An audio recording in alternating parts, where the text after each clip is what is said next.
जम्बू दीपे भरतखंडे आर्यावर्ते भारतवर्षे जय जगन्नाथ। सर्वप्रथम अटल जी को नमन करता हूं और उन्हीं की पंक्तियों से प्रारंभ करना चाहूंगा कि भारत महज एक भूमि का टुकड़ा नहीं है, यह एक जीता जागता राष्ट्र पुरुष है।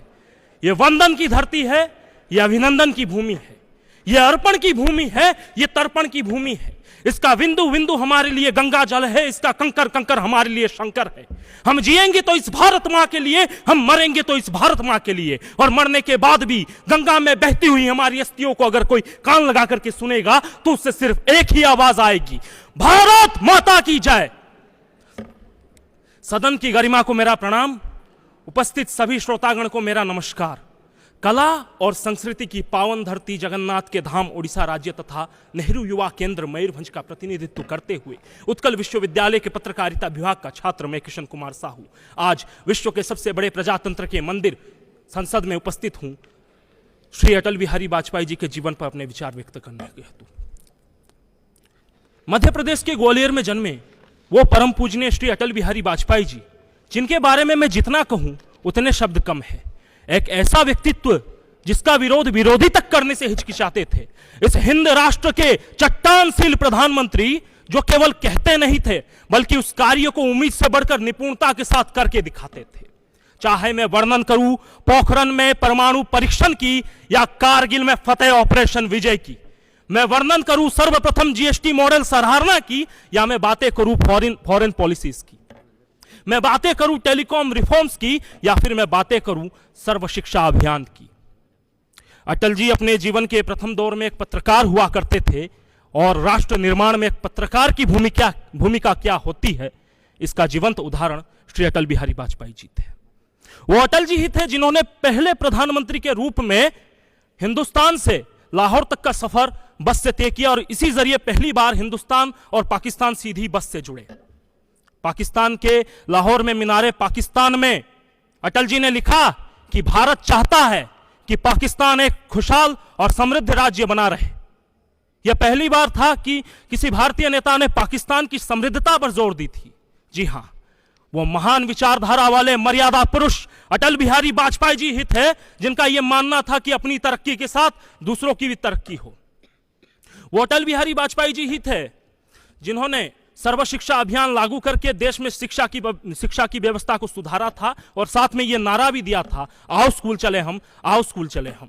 उसके बाद बच्चों का जो स्कूल, संयुक्त राष्ट्र अमेरिका के राष्ट्रपति जी ने भारत के प्रधानमंत्री श्री अटल बिहारी वाजपेयी जी को कॉल किया और कहा कि पाकिस्तान के मुशर्रफ कह रहे हैं कि हम भारत पर परमाणु आक्रमण करेंगे। तब लोहा जैसा सीना रखने वाले श्री अटल बिहारी वाजपेयी जी ने कहा कि मैं 25% भारत कुर्बान करने के लिए तैयार हूं, लेकिन मैं आपको यह आश्वासन देता हूं कि पाकिस्तान कल तक का सूर्योदय नहीं देख पाएगा।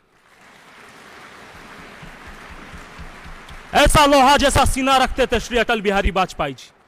उनका यह मानना था कि राष्ट्रहित से बड़ा कोई हित नहीं और राष्ट्र नीति से बड़ी कोई राजनीति नहीं।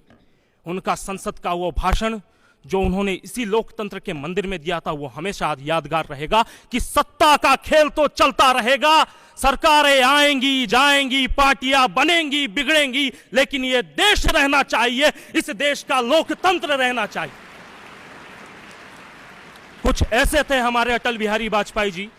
आज वो हमारे बीच में उपस्थित नहीं है, लेकिन उनके विचार हमेशा हमें प्रेरणा देती रहेंगी, हमें बढ़ावा देती रहेंगी।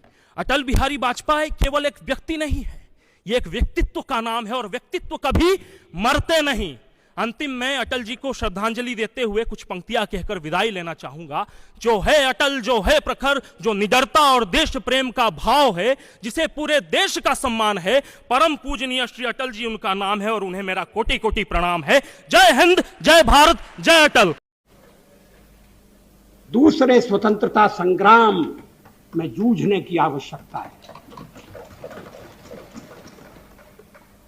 50 साल बीत गए, वक्त जाते देर नहीं लगता है।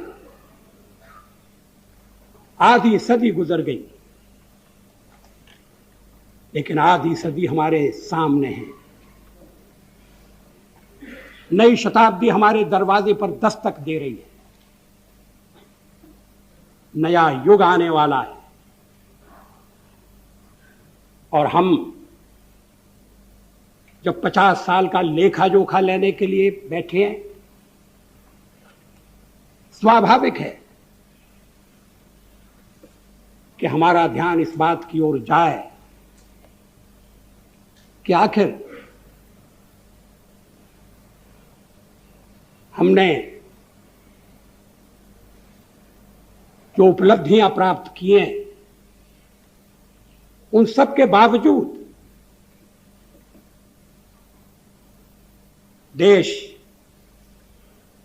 अपने सारे सपनों को पूरा क्यों नहीं कर सका।